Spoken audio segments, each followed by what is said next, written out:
Okay, I need to tell someone about this and you're it. I was scrolling a Korean forum at like 2 in the morning, don't ask me why, and I found a thread that has stopped me cold. So I translated it. The whole thing. Sit with me. I was 48 years old on the Tuesday morning. A woman I had never met gave me 6 hours to decide who I had been for the last 25 years. I remember that morning in the specific way I remember mornings from my childhood. Slowly. In the order of the light. First the garden, then the coffee, then my husband's shoes at the door. I had lived in that Yongdong penthouse for 11 years. My husband was Kim Hyun-woo, second-term councilman of Gangnam-gu. I was Sooyoung. In the neighborhood, I was Samanim. In the newspapers, when they mentioned me, I was the councilman's wife. Both were correct. I came down at 7. Hyun-woo was at the breakfast table with the chosun folded flat beside his plate. He had already dressed for the day. Dark navy suit. The blue tie I had bought him for his 51st birthday. He was reading and eating without looking at either. He looked up when I came in. He smiled the smile he had smiled at me for 25 years. The small, warm, private smile that had never once, in that time, been given to a public camera. Yobo, you look nice. He kissed the top of my head as he stood up. He said the press conference was at 10. The bill was the anti-corruption reform package his committee had drafted. He asked if I had time to review his opening remarks that afternoon. I said I did. This was the small currency of our marriage, small favors, cheerful reciprocity. At the door, he did the small ritual of putting on his good black leather shoes with the horn we kept in the entryway ceramic. I watched him do it. I had watched him do it 1,000 times. It was the ordinary geometry of a husband leaving for work. The door closed. I stood in the entryway for a moment, listening to the elevator take him down. Then I went back to the kitchen, and I poured myself a second coffee, and I sat with the paper he had left folded, and I read for 40 minutes. At 8:47, my phone rang. Unknown number. I did not answer. Unknown numbers at 8 in the morning were sales. I let it go to voicemail. I noticed the notification 30 seconds later. The voicemail was longer than a sales pitch. 62 seconds. That was long. I finished the front page. I finished the political section. I refilled my coffee. Then I picked up the phone and I played the voicemail. A young woman's voice, careful, formal. Samonim, 안녕하십니까? My name is Kang Yura. I am a reporter with Kyungyang Sinmun Business Desk. I would like to request a meeting with you today, if possible, preferably before 11, alone. The matter concerns your husband, but I am not calling as a scandal reporter. I would like to give you time. The voicemail continued. I will be at Café Manolin in Anguk-dong at 10:30. I will wait until noon. If you do not come, I will understand, and I will not call again. If you come, I will bring what I would like to show you. Then a small pause. Then, softly, I am sorry to reach you this way. Please come if you can. I played the voicemail again, then a third time. I was not being careful. I was buying myself the 2 extra minutes I needed to decide whether I was going to buy myself the 2 hours I was about to buy myself. I did not call my husband. I did not call his chief of staff. I did not call my best friend. I did not call my daughter. I went upstairs. I changed out of my house clothes into a silk blouse and a wool skirt. I brushed my hair. I put on lipstick. I called a taxi. All of these decisions were made without deciding them. The taxi took me across the river. I watched Uido pass. I watched the anti-corruption bill flags on Uido, because Uido has flags for whatever is being voted on that week. I watched a flag with my husband's face on it, half his face, the headshot smile, go by at 40 kilometers an hour. I got to Café Manolin at 10:28. It was a small hanok conversion cafe in Anguk-dong, the kind of cafe old people went to. Not a scandal reporter cafe. I noticed that. Then I noticed that I had noticed it, that I was already doing forensic work. Inside there were 4 tables, 3 empty. A young woman at the 4th, small. Plain white shirt under a dark gray cardigan. No makeup, canvas tote at her feet. She stood up when I came in, and she bowed deeper than she had to. 사모님, 와주셔서 감사합니다. Ma'am, thank you for coming. I nodded. I sat down. She sat down. Between us on the table was a plain manila folder and 1 small tape recorder that she then, in a gesture I remember exactly, picked up and placed inside her tote. She said, I am not recording. I am not writing anything down. This is not an interview, I said. Then why did you bring the recorder? She smiled, the smallest possible smile, and she said, so you would see me put it away. I understood in that moment that I was talking to a good reporter. This did not comfort me. She said, I do not want to embarrass you. I want to give you 6 hours. My editor has approved a piece for publication at 4 this afternoon. It will run online first and print tomorrow. Before it runs, I would like you to see what I have. You can decide what you decide. That is why I called. I said, you could get fired for telling me this. She said, I could. I said, then why? She looked at the folder. She said, because I have a mother. She is 58. She has been a salmonim her whole adult life. I would want someone to give her 6 hours. I did not thank her. Thanking her would have felt like agreeing that what was in the folder was going to be true. Instead, I said, what is in it? She said, it is a 15-year business relationship between your husband and a woman in Yongsan-gu. Financial records, property records, photographs, communications. It is not a scandal piece, it is a fraud piece. I said, fraud? She said, yes. I said, not a fair. She hesitated. She said, there is a child. He is 12. He has been publicly named as your husband's son by the mother's family. Whether he is or is not your husband's son is not the question the piece is answering. The piece is answering a different question. I said, what question? She said, where the money to raise the child came from, and what your husband received in exchange for the money continuing to arrive. I did not open the folder. I did not touch it. I said, how long have you been working on this? She said, 9 months. I was originally reporting a different story, about a foundation. Your husband's name came up in the ledger. I followed the money. I ended up in Yongsan. She said the word foundation. She did not look at me differently when she said it. She did not signal anything. But my ears did the thing ears do when they hear a word inside a sentence that has been aimed at them specifically. I said, which foundation? She said, Saysag AI, the Children's Foundation. I said, I am the public face of that foundation. She said, I know.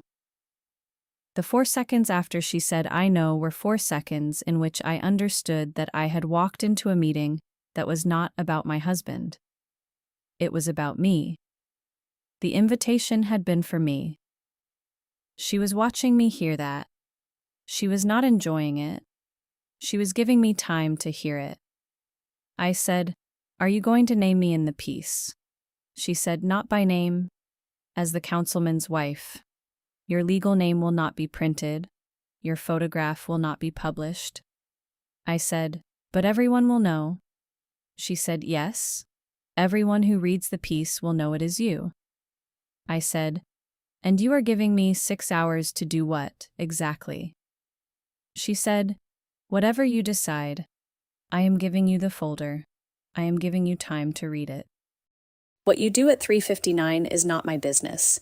If you want to comment on the record before publication, my number is the one that called you. If you do not, I will still run the story. But you will have read it first. I looked at the folder. I looked at her. I said, Are you a good person, Kangija? She said, without a beat.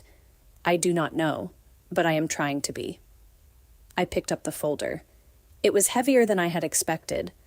Not because there were many pages, because everything is heavier than you expect it to be when you know it is going to be read.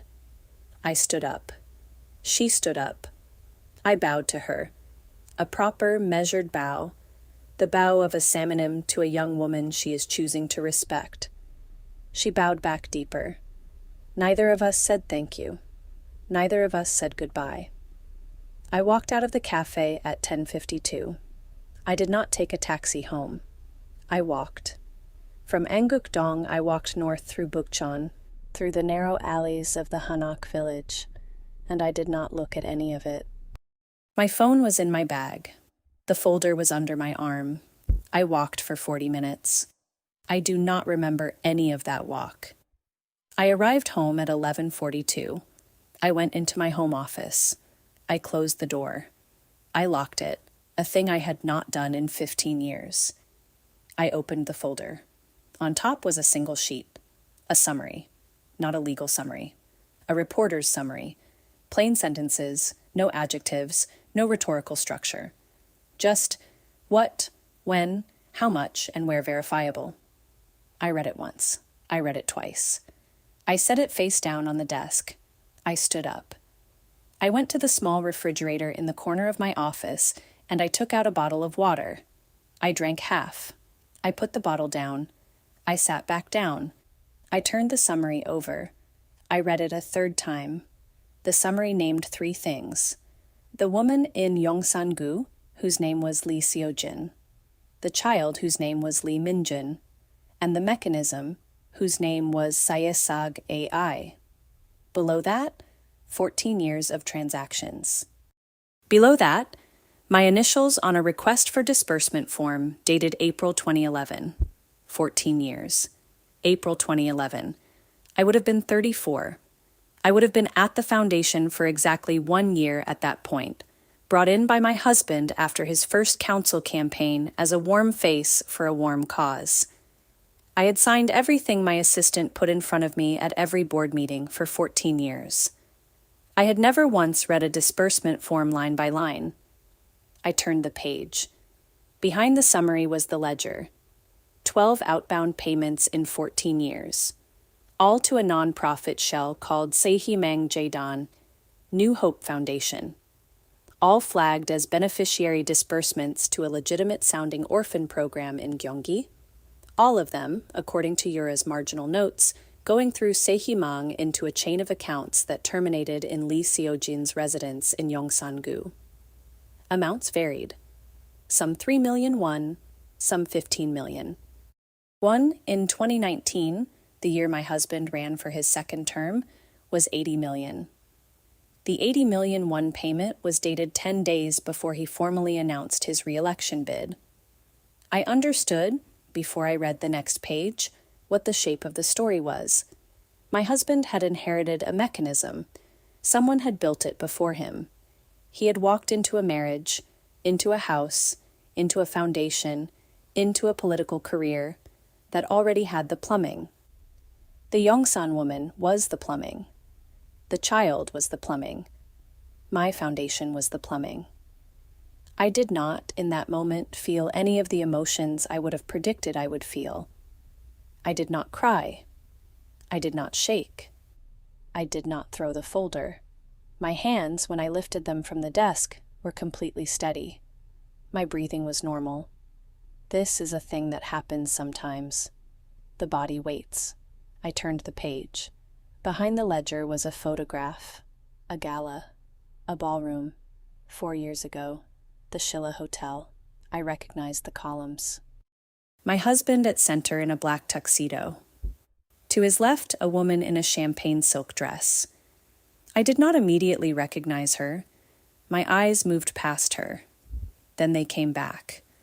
Because I had met that woman. I had met her at that gala. My husband had introduced her to me. He had said, I remember the sentence exactly, I remember the shape of it in his mouth. Yobo. This is Lee Daepyo's wife. Her husband was called back to the office. She is here in his place. And I had noticed at the time, that no lit depio was ever produced.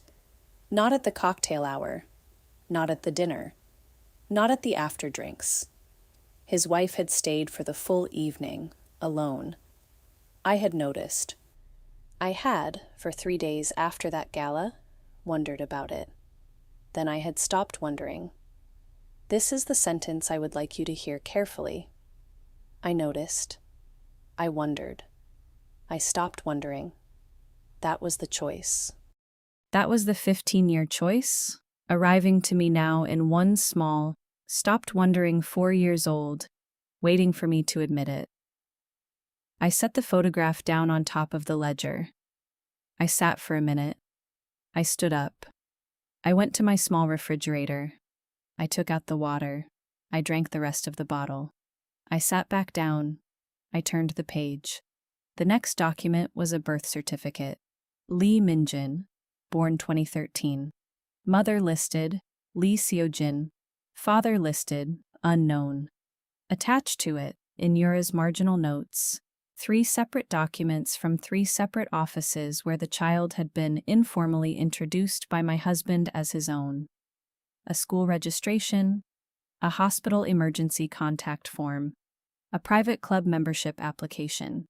So the child had been publicly claimed, not on paper, but in the small places where paper does not reach.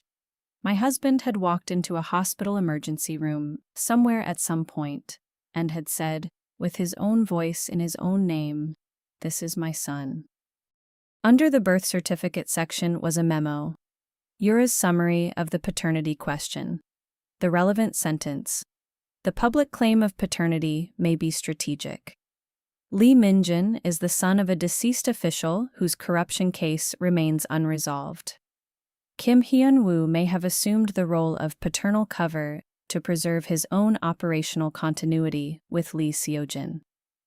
Paternity is not the story. The reporter had, in one paragraph, without cruelty, delivered the second worst thing you can tell a wife. Your husband did not stray. Your husband did something more efficient than straying. Your husband transacted.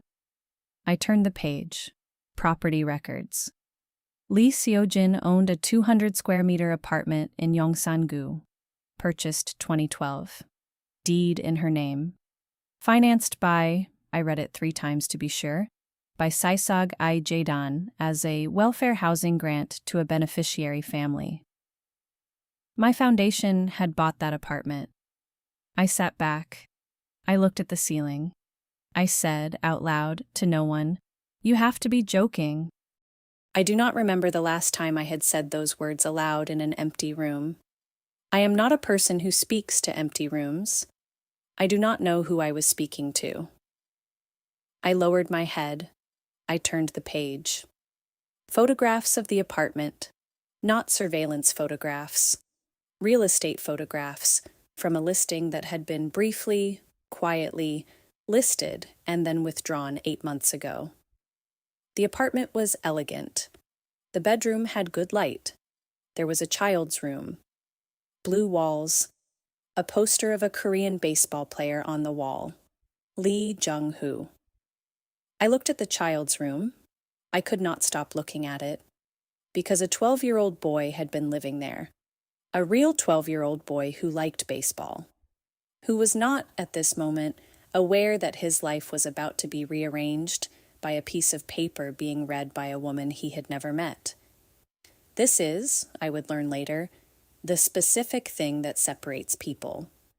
The moment they see the child and what they do next. Some people harden. I did not harden.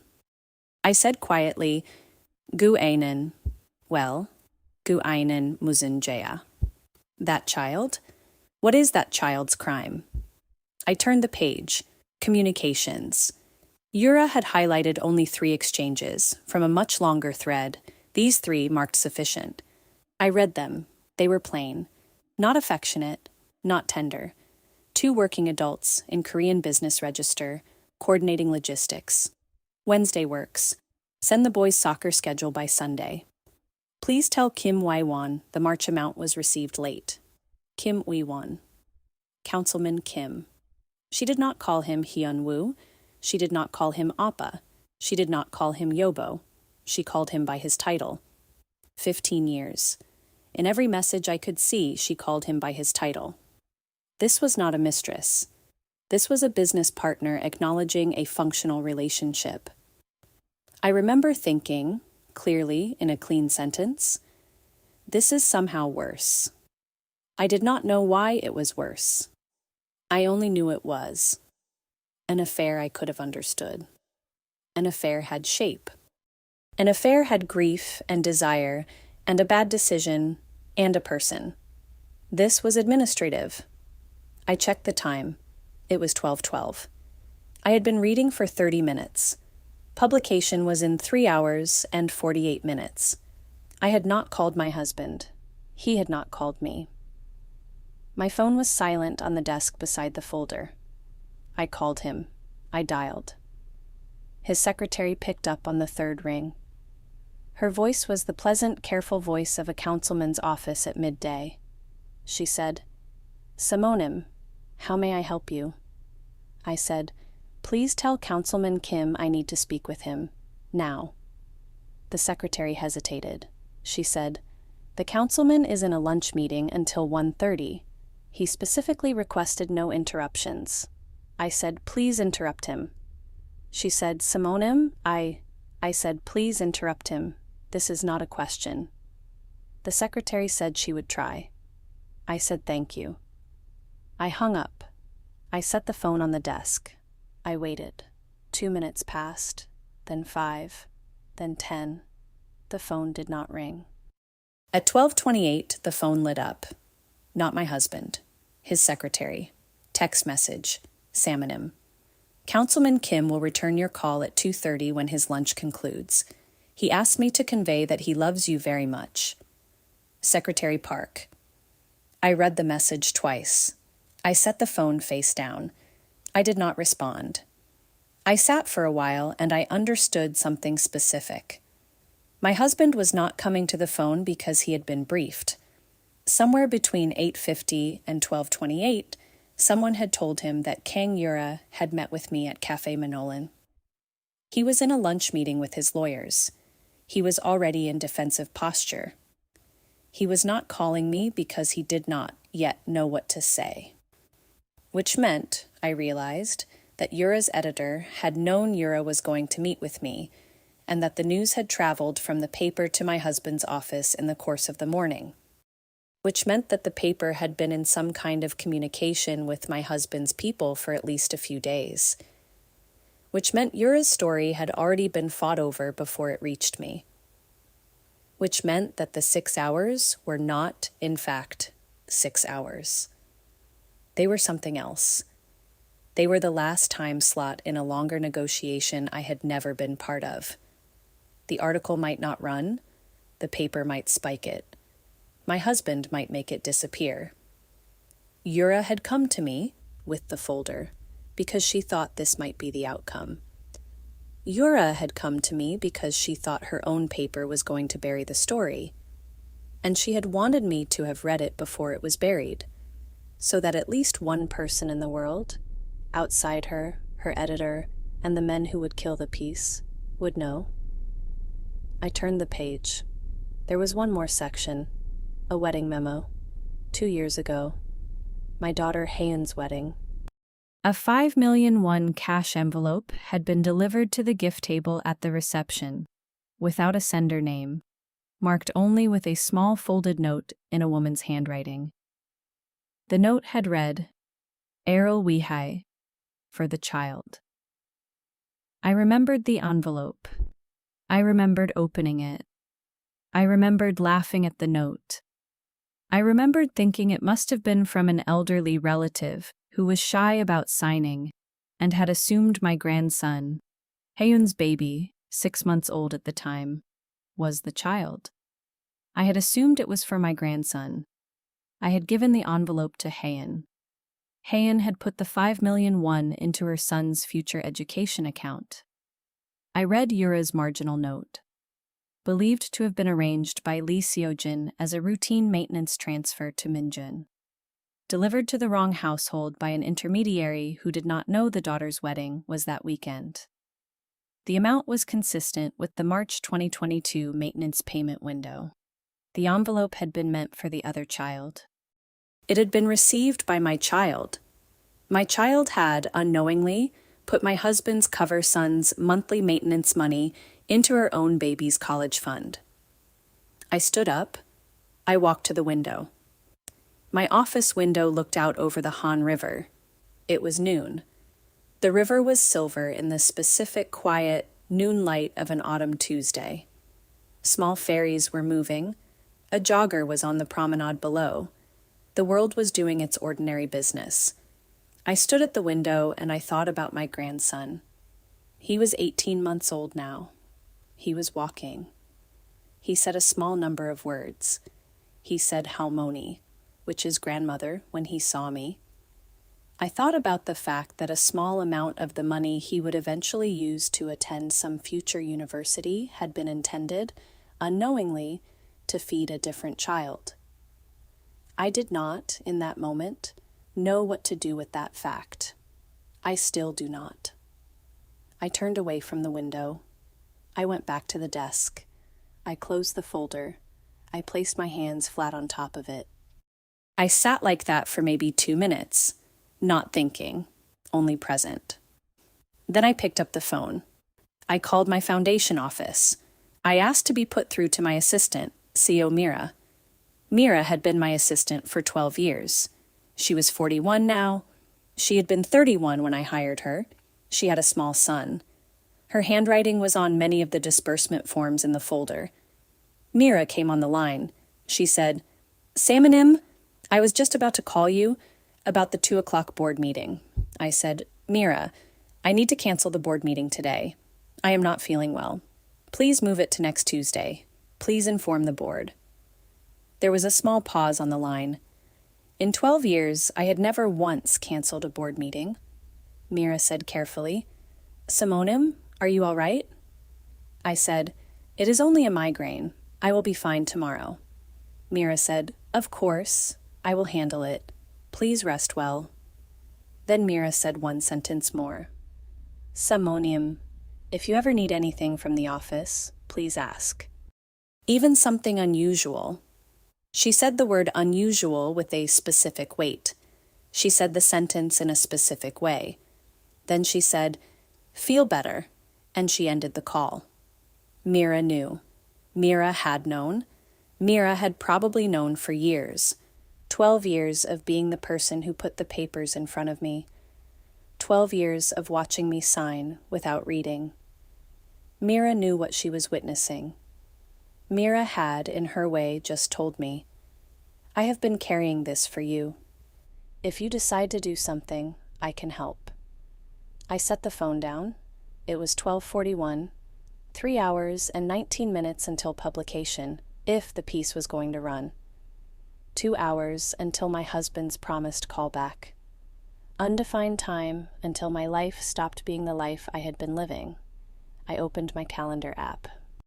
My scheduled afternoon, 2 o'clock board meeting, canceled, 4 o'clock hair appointment, routine, 6 o'clock gallery opening with the Arts Council, I was expected to speak, 8 o'clock late dinner with my husband and the Anti-Corruption Committee, I was expected to smile.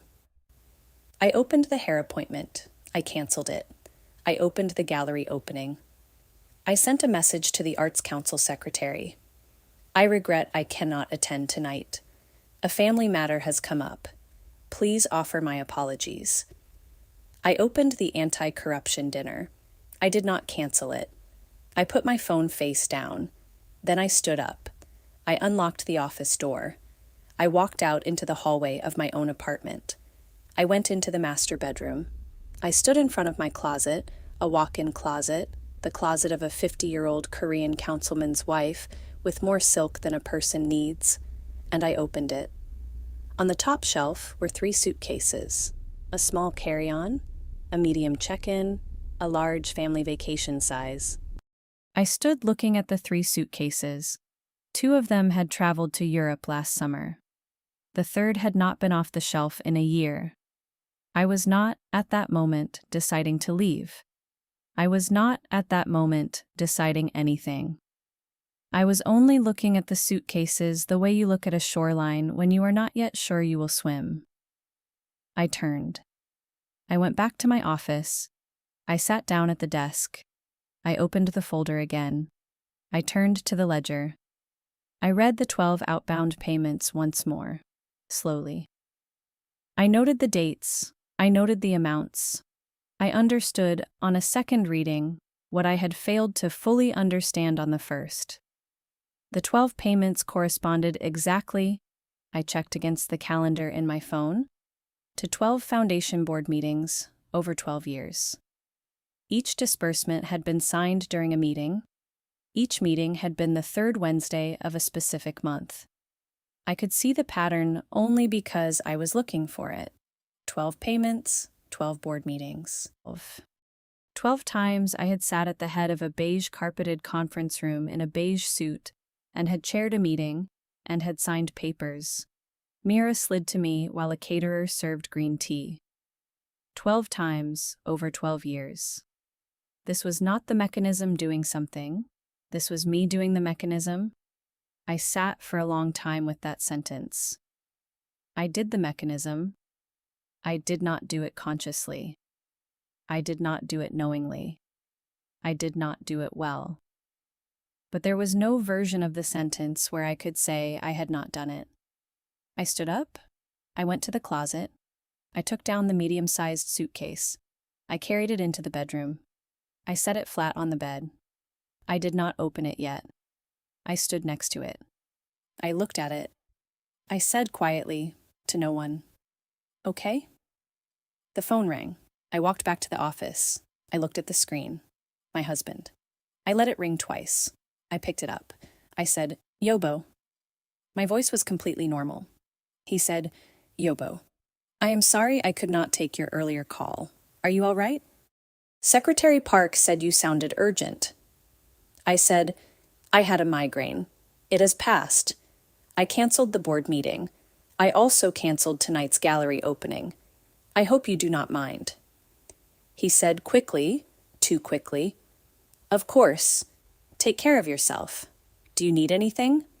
I said, "No, thank you. I will see you tonight at the committee dinner." He was silent for a beat. He said, "Yobo, are you sure everything is all right?" I said, "Everything is fine, Yobo. I only need to rest." I said it warmly. I said it the way I had said it for 25 years. He said, "All right, rest well. I love you." I said, "I love you too." I ended the call. I sat with the phone in my hand for a full minute. I did not cry. I understood in that minute that my husband had asked me twice if I was all right. He never asked me twice. This was the specific tell of a man who had already been briefed. He knew what I had read. He was checking whether I was going to say anything about it. I had not said anything about it, because saying anything about it would have made me a person the machinery would then contain. I had known, before I picked up his call, that the only power I had was the fact that he did not yet know I had decided anything. It was 12:52. I stood up. I walked back into the bedroom. I opened the suitcase. I began to pack. Not for a trip, for a life. I did not know yet where I was going. I only knew I was not going to be at the 8 o'clock dinner. And I was not going to be at whatever was going to happen tomorrow. 25 years of my adult life had ended sometime that morning, in a hanok café in Anguk-dong, without my ever getting up from the table. I had walked out of the cafe with a folder in my hand, and I had not yet, at 12:52, understood that the walking out was the leaving. I understood it now. I folded the sweater. I set it inside the suitcase. I reached for the next one. I packed slowly. This turned out to matter. A woman running would have grabbed handfuls. I was not running. I folded each garment the way I had been taught to fold garments as a girl. This is a mother's education, and it does not leave you. Between the third and the fourth sweater, I stopped. I sat down on the edge of the bed. I did something I had not planned to do. I counted. 12 payments, 12 board meetings. I counted the meetings. I remembered them by season. The March meeting where the caterer had brought the wrong tea. The August meeting where the air conditioning had failed. The December meeting where a snowstorm had trapped us in the office until 8. I could see each one. And I remembered, at each one, the specific moment when Mira had slid a paper toward me and I had signed it. And I remembered, at least in 7 of the 12, the specific half-second when I had looked at the paper and had thought a small thought, and had let the thought pass. March 2013. I had thought, this beneficiary name is unusual, but Mira will have checked it. August 2015. I had thought, this amount is a lot for a summer camp, but the budget document must justify it. December 2018. I had thought, why is this going out on a bank holiday? And I had let each thought pass. 7 small thoughts across 12 years. 7 small moments of noticing. 0 follow-up questions. I had been, for 12 years, a person who was nunsy enough to notice and disciplined enough not to ask. That is not an accident. That is a skill. I had cultivated it. This is the sentence I did not want to arrive at. But it arrived. And when it arrived, I said it out loud to myself so that I would hear it in my own voice and could not later claim I had not said it. I said, I did this too. Then I stood up and I went back to packing. Because there was, at the far end of the 25-year corridor I had just walked, 3 hours until publication, and I intended to be out of Seoul before it happened. At 1:28, the phone rang again. I looked at the screen. Haeyeon, my daughter. I stared at the screen for the 2 rings it took me to decide whether I could talk to her. Then I picked up. Iyama, are you home? I am at Ueda with Ju. We came to see the geese at the pond. He is in a mood. I need coffee and a couch that is not mine. Can we come up for 30 minutes? I said, of course. Come up. I have crackers. I said it warmly. I said it the way I had said it for 26 years of mothering her. Then I hung up, and I stood in my bedroom in front of an open suitcase, and I understood I had 30 minutes to close it, hide it, and become the person who has crackers. I closed the suitcase. I did not zip it fully. That would have taken minutes. I only closed the lid. I lifted it. It was heavy. I carried it into the walk-in closet. I set it on the floor behind the row of my husband's overcoats. I closed the closet door. I stood for a beat. I went to the bathroom and I washed my face. I put on fresh lipstick. I straightened my blouse. I went to the kitchen. I opened the cracker tin. I arranged crackers on a small ceramic plate. I put the plate on the coffee table. I put water on for coffee. All of this took 8 minutes. I had 2/3 of an hour until publication. The doorbell rang. I opened. Haeyeon stood in the hallway with the baby on her hip. Ji-woo, 18 months, dark curly hair, the specific quiet alertness of a child who has just seen geese, reached for me before Haeyeon had crossed the threshold. I took him. I said, Juya, halmeoni hante wasio. He put his head against my shoulder in the specific weighted way of an 18-month-old who has been in a stroller too long. I felt him settle. I felt myself settle. This is what grandchildren do. Haeyeon kicked off her shoes. She said, Iyama, you look tired. Are you sleeping? I said, I always look tired. I said it lightly. I said it because I had said it lightly for 10 years, since the first time Haeyeon had begun noticing my face. Haeyeon looked at me for one specific beat too long. I turned toward the living room. She followed. We sat on the sectional. I kept Ji-woo on my lap. He arranged himself against my chest with his knees bent up like a small folded animal. Haeyeon ate crackers and complained about a rude woman at the geese pond. I laughed at the right times. I asked the right questions. This was a language I spoke fluently. Then Haeyeon said casually, "Ju's college fund passed 20 million last month. Isn't that ridiculous? Half of it is that ancestor gift we found at our wedding. I still cannot get over how much cash people brought." I felt something behind my sternum go heavy in the exact place it had gone heavy that morning. I did not move. Jiwoo was asleep against my chest. His breathing was warm through my blouse. I looked past Haeyeon at the balcony window and I said, "Yes, Koreans are generous at weddings." Haeyeon said, "I keep meaning to write thank you notes to all the anonymous envelope people. I know it has been 2 years. Is that too late?" I said, "It is never too late, my love. Send them in your own time." I stroked the small back of the child who had unknowingly taken money that was meant for a different child. My hand was completely steady. Haeyeon stayed for 38 minutes, 10 minutes over what she had promised. When she stood up to leave, the baby did not want to leave my chest. He whimpered a small whimper of an 18-month-old at the end of a nap. Haeyeon kissed the top of my head. She said, "Iyama, sleep tonight. You really do look tired." I said, "I will. Take care, my love. I love you very much." Something in the way I said it, some tiny extra emphasis on very much, nothing that a person would notice unless she had noticed 100 versions of the same sentence, made Haeyeon pause. She looked at me. She said, "Iyama, are you all right?" I said, "I am all right, Haeyeona. I promise, go home."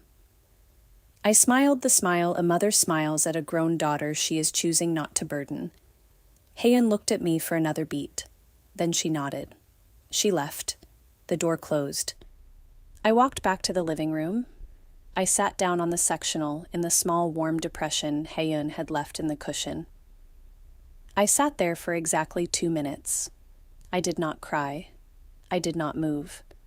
I only allowed myself to feel one specific thing, which was that in the entire 25 years of my marriage, the 90 seconds I had just spent lying to my daughter's face for her own protection were the 90 seconds I was most sorry for. Then I stood up. I washed Jiwoo's plastic sippy cup at the sink. I dried it with a soft towel. I put it in the drawer where I kept the grandchild things. I closed the drawer. I looked at the drawer. I thought, this drawer will still be here. Then I went to finish packing. It was 2:22. Publication was in 1 hour and 38 minutes. I finished packing at 2:41. I zipped the suitcase. I set it upright by the bedroom door. I went to my desk. I took a sheet of my personal stationery from the top drawer. Plain cream, no monogram. The paper I used for handwritten notes. I took the fountain pen my husband had given me for our 10th anniversary. I sat down. I wrote for maybe 6 minutes. I read what I had written. It was 3 paragraphs. It was the letter of a woman explaining herself. I set it aside. I took a second sheet. I wrote 4 sentences. 현우 씨, 저는 알아요. 전부 다. 오늘 저녁 위원회 자리에 저는 없어요. 저를 찾지 마세요. Sooyoung, Hyunwoo 씨, I know. All of it. I will not be at tonight's committee dinner. Do not look for me. Sooyoung. I took the first draft, the 3 paragraphs, and I burned it in the marble ashtray on my husband's side of the desk that he had never once used. I watched the paper curl. I watched the ink turn brown. I watched the ash. I folded the 4-sentence note. I set it in the center of the dining table. On top of it, I placed my wedding ring. I stood at the table looking at the ring for a long moment. 25 years is a long time to wear a small circle of metal. When you take it off, there is a small, pale ring of skin underneath that has never seen sun. I looked at that pale skin. I thought, That is what 25 years of marriage looks like when you finally remove it. A small line of untouched skin. I put my hand down. I turned. I picked up the suitcase. I picked up the canvas tote, passport, driver's license, ID card, cash from the safe, the manila folder Yura had given me, a book I had been meaning to finish for 3 months, my reading glasses in their small hard case. Nothing else. I walked to the door. I did not check my reflection in the entryway mirror. I did not look back at the apartment. I did not, in that moment, feel the moment. I understood I would feel the moment later, on a highway, alone, at whatever exit I chose to take. I opened the door. I stepped out. I closed it. I heard the small, precise click of a lock I had turned 10,000 times. I did not turn back to double-check it. I walked to the elevator. I pressed the button. The elevator opened at basement 2, where our car was parked. I loaded the suitcase into the trunk. I got in the driver's seat. I put the tote in the passenger seat. I started the engine. It was 2:58. Publication was in 1 hour and 2 minutes. I drove out of the garage. I turned onto the road along the Han River. I did not know yet where I was going. I only knew I was going south, and I was going away from any road that had my husband's face on a banner. Somewhere on the outskirts of Seongnam, the specific place where the city gives out and the mountains begin. I remembered that my mother lived in Bongun, in a small stone house behind a persimmon tree, at the end of a road that had never had a name. I had not thought of my mother in a specific way in a long time. I turned toward Cheongju. 3:52. I pulled into a highway rest stop just before Cheongju. I turned off the engine. I took my phone out of my bag. I opened it. There were 47 notifications. I did not read any of them. I switched the phone to airplane mode. I placed it in the glove compartment. I closed the compartment. I got out of the car. I walked into the rest stop building. I ate a bowl of udon at a plastic table. I drank a bottle of green tea. I paid in cash. I used the bathroom. I washed my hands. I looked at myself in the bathroom mirror. I was still there. I got back in the car. I drove the last 40 minutes to Bongun. The road narrowed. The signs got smaller. The mountains came in from both sides. I passed persimmon orchards. I passed small stone walls with wooden gates. I passed a country grandmother walking with a hoe over her shoulder. She waved to me the way rural Korean grandmothers wave to any passing car, which is to say, briefly and without expectation. I turned down the road that had never had a name. I drove past the small pond. I drove past the neighbor's collapsed shed. I pulled up at the end of the road, at the small stone house behind the persimmon tree, where my mother had lived for 62 years. My mother was in the garden. She was wearing her padded joggie and her wide, loose trousers and her worn slip-on shoes. She was doing something to a persimmon branch with a small pair of pruning shears. She looked up when my car door closed. She did not run to me.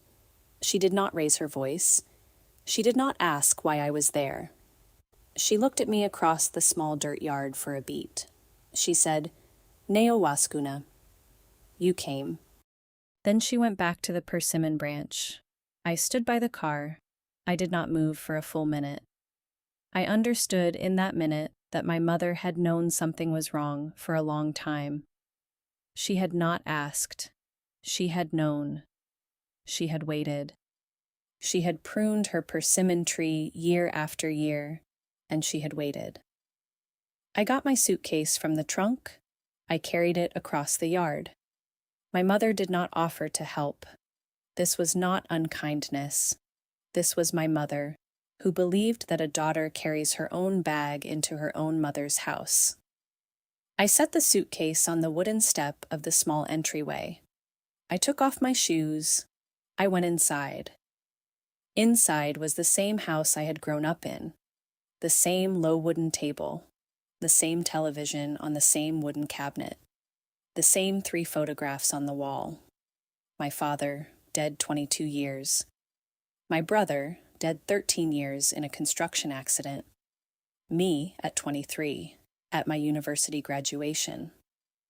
I stood in the living room. I understood I had not been inside this room in 14 months. I understood I had not spent a full night in this house in 9 years. I understood that both of those specific numbers were things a good daughter would have known before this afternoon. My mother came in. She had left the pruning shears in the garden. She took off her padded vest and hung it on a nail by the door.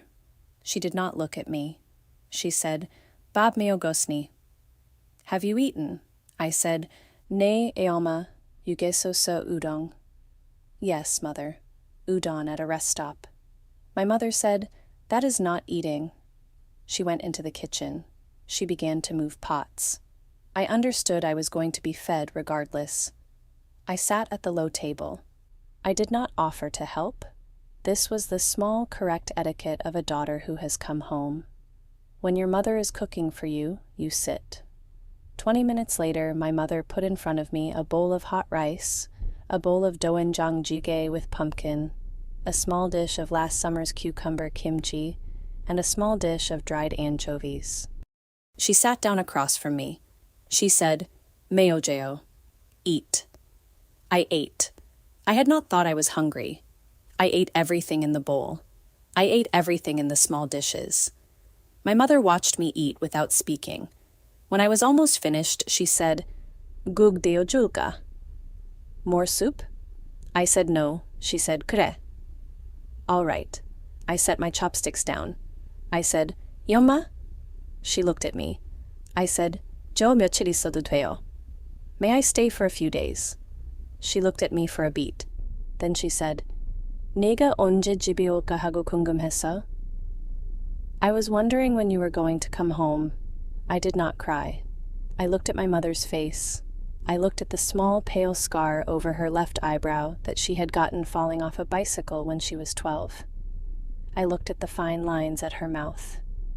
I looked at the specific, worn softness of a face that had been my first mirror. I said, "Ioma, ilmana algo 있었어요?" "Mother, how much did you know?" She said, "나는 몰라. 하지만 뭔가 잘못됐다는 것은 몇 년 전부터 알았지." "Not everything, but I have known something was wrong for a few years." I said, "How did you know?" She said, "I watched you on the television, in the interviews. Your face was not your face after 2018. I have known your face for 48 years. I saw it change." I said, "Why did you not ask?" She said, "Because you would have said everything was fine, and then I would have had to decide whether to believe you. I did not want to decide. I wanted you to come home when you were ready.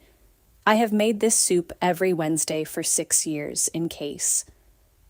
I put my hand over my mouth. I did not cry. I did not do anything a person does. I sat with my hand over my mouth for a full minute, and my mother did not fill the minute with anything. She only sat opposite me and let the minute be what it was. Then I said, 14 months. I have not been in this house for 14 months. I am so sorry, Iama." She said, "You are here now. Eat again if you are still hungry. Then wash the dishes. Then sleep. Tomorrow we will pick persimmons." I slept that night in the room I had slept in as a child.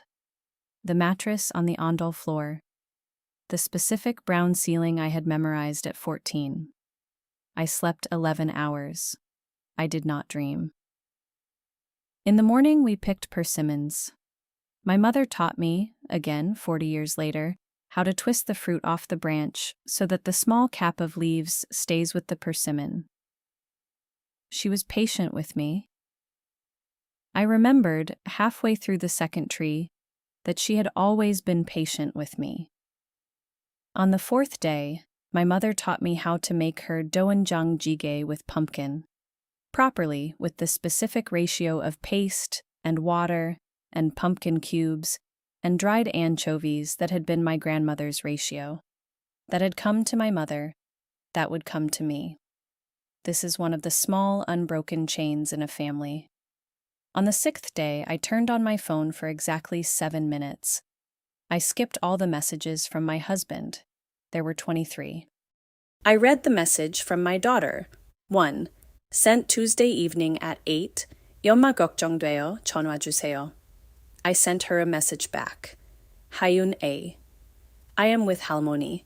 I am fine. I need some time. I will explain when I can. Please do not worry. I love you. Then I put the phone back into airplane mode.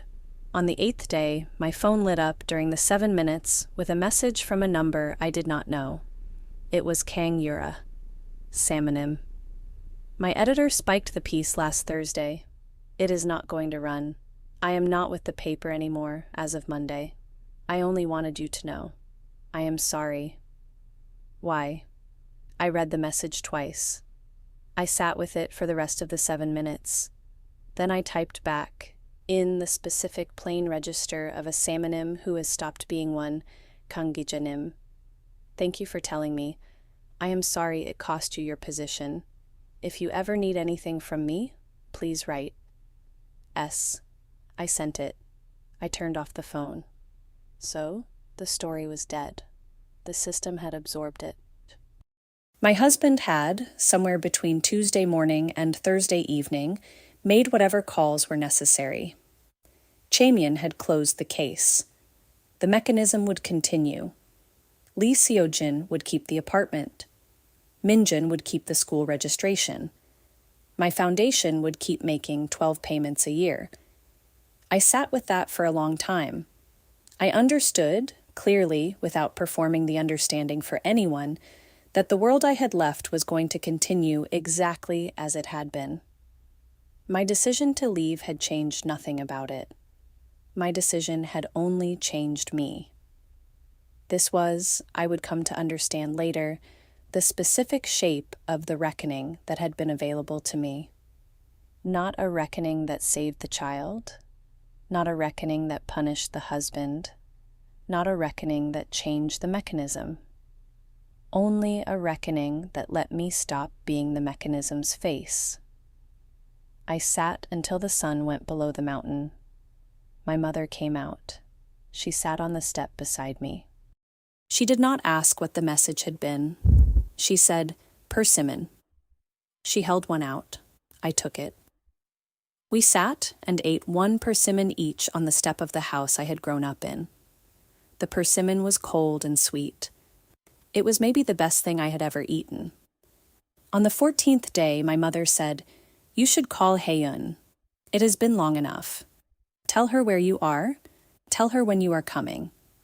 I said, "Iama, I am not going back." My mother did not look surprised. She said, "No, but you are going to speak to your daughter." I called Haeyun. She cried for the first 3 minutes, and I let her. Then she asked.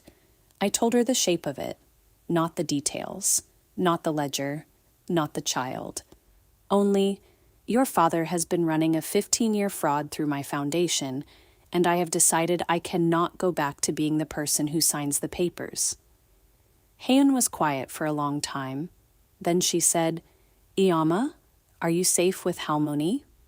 I said, "Yes." She said, "Can I come this weekend?" I said, "Yes." She said, "Should I bring Jiwoo?" I said, "Yes, please, bring him." She came that Saturday. She stayed 2 nights. My mother taught her the pumpkin doenjang jjigae. She and I sat outside with Jiwoo. She told me she had suspected something for a long time. She told me it was not my job to protect her from adult truths. She was right. I told her so. Haeyun said, "Dad has been calling me. What do I tell him?" I said, "Tell him you have spoken to me. Tell him I am not coming back. Tell him not to call you again about me. If he asks anything else, hang up." She said, "Okay." She hung up on him twice that weekend. My mother made her tea after each call. 3 weeks in, my husband stopped calling me. I do not know what shifted for him. I suspect the lawyers finished briefing him on what a wife who does not appear at a committee dinner and does not respond to her husband for 21 days can and cannot legally do to a public official. I suspect he decided that silence on both sides was cheapest. I did not file for divorce. I did not need to. I did not want my name in a court record. I did not want a public rearrangement of my life. I wanted only to walk out of my life quietly and to keep walking. Korean women in their 50s have a word for this. Hwanghonjamsu. Twilight submerge. 2 months in, I rented a small apartment above a hardware store in Cheongju, 20 minutes by car from my mother's village. 2 rooms, a small kitchen, 1 window that faced east. I paid the deposit from the cash I had brought in the tote. I gave the landlord my legal name. I did not give him my former address. He did not ask. 4 months in, I started a small food blog.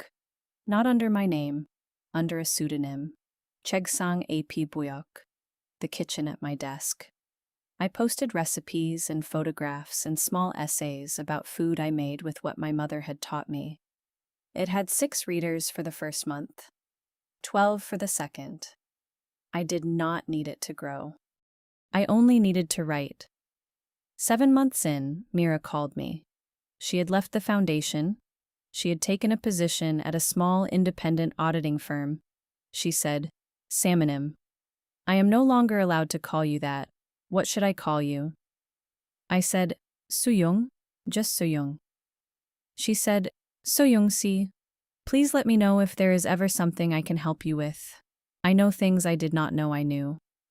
I said, "Mira-si, take care of yourself first. I will call you if the moment comes." She said, "It will come. I will be here." That was the extent of it. 2 women who had worked side by side for 12 years, both of us waiting for a moment we could not yet name. 9 months in, Haeyoon came for a weekend. She brought Jiwoo. She told me she had been to a lawyer without telling her father. She had put her son's education fund into a trust with only her name on it. She said, "Iyama, if Dad ever needs money for anything he cannot explain, Jiwoo's fund is not available to him. I made sure." I looked at her. My daughter was 27 now. She had done quietly, on her own initiative, the specific, small, precise thing that would keep her son's 20 million won from ever accidentally being someone else's child's money again. I said, "Haeyoon, I am proud of you." She said, "I learned it from you." She smiled. She was joking. She was also not joking. 11 months in, Kang Yura called me. She had taken a position at a mid-sized PR agency in Seoul. She said, "Sooyoung-si, I am in Cheongju on Tuesday for a client. Could I take you to tea?" I said yes. We met at a small tea cafe near the Cheongju Cathedral. She looked different. Softer clothing, no canvas tote, a small leather bag. She still had no makeup. She sat down across from me and she bowed and she said, "Thank you for coming." I said, "Kangsi, thank you for coming to Cheongju." She said, "Please do not thank me. I owe you many teas." I said, "You owe me nothing." She said, "I owe you the story I could not run." I said, "You owed me 6 hours. You gave me 6 hours. That was the debt. It is paid." She looked at me. She said, "May I ask you something?" I said, "Yes." She said, "Do you regret not letting me publish it?" I thought about it. I said, "No, I do not regret it. If you had published it, I would have been contained by the response. Instead, I got out. The mechanism won. But so did I. That is a rare arrangement." Yura was quiet for a beat.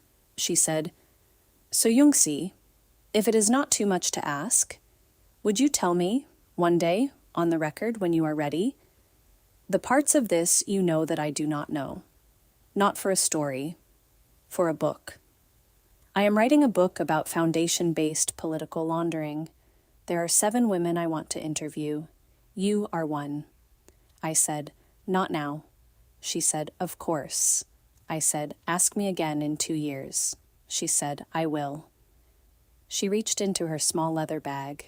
She took out a book. She set it on the table between us. She said, this is the book of the woman who wrote about her mother. I brought it because I thought you might like it. I read it after we met last year. I have not been the same reporter since. Then Yura, who had not cried on the day she had put the folder on the table in Café Manolin, cried at the tea cafe in Sooyoung. Small, quiet tears. She did not apologize for them. She said, I am sorry. I did not know I was going to do this. I passed her a paper napkin from the small dispenser. I said, it is all right. Cry. I did not do it for a year. Someone should. She wiped her eyes. She drank her tea. We did not speak of the folder again. We spoke about her book. We spoke about her mother, who was still married to the Simonim husband, still hosting the correct dinners, still smiling for the correct photographs. Yura said, I do not know if she will ever leave. She is 59 now. I said, some women do. Some women do not. Both are choices. Both cost something. Yura went back to Seoul that evening. I went home to my apartment above the hardware store. I made pumpkin doenjang jjigae. I ate it at my desk. I wrote a small essay for the blog. I posted it. 6 people read it that week. One of them left a comment that said, this tastes like my grandmother's. Thank you. I read the comment 3 times. I did not reply. I did not need to. I sat at my desk beside the small east window, and I understood that a stranger somewhere had, for one small, quiet meal, been given something her grandmother used to give her. That was a form of continuation.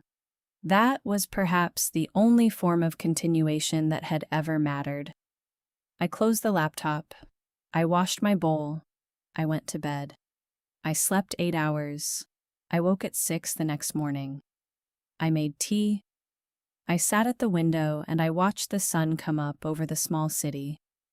I thought about my husband. I did not miss him. This surprised me. I had not expected to miss him. I had expected the absence to be a specific active grief that I would have to carry. Instead, the absence was only an absence. Sometimes 25 years of a marriage is a thing you were doing. Sometimes when you stop doing it, you find you were only doing it. I thought about the child. I still think about the child.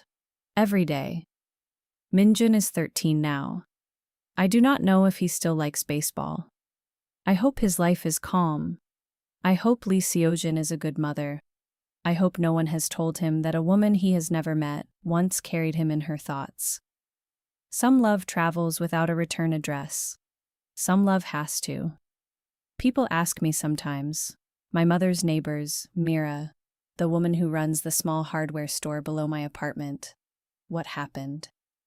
I say, my marriage ended. I say, my husband and I do not speak. I say, I moved out of Seoul because I wanted a smaller life. All 3 sentences are true. All 3 sentences are also the smallest possible sentences that could be true. I have thought a lot in this year about what the truth is for. I had believed, for most of my adult life, that the truth was a weapon, a thing you use, a thing you can either fire or refuse to fire. Yura offered me the truth as a weapon. I chose not to fire it. What I have come to understand is that the truth is not always a weapon. Sometimes the truth is only a door. You do not have to fire it. You only have to walk through it and close it behind you. What is on the other side of that door is not necessarily justice. What is on the other side is only, sometimes, the next thing. The next thing, for me, has turned out to be small. A blog no one reads. A pot of soup on a Wednesday. Persimmons in October. A daughter who calls twice a week. A grandson who now says Halmione with the specific 2 syllables that 18-month-olds say them with. A mother who is teaching me, at 49 years old, everything she has quietly known since she was 12. I do not know if I did the right thing. I know I did the thing I could do. Sometimes that has to be enough.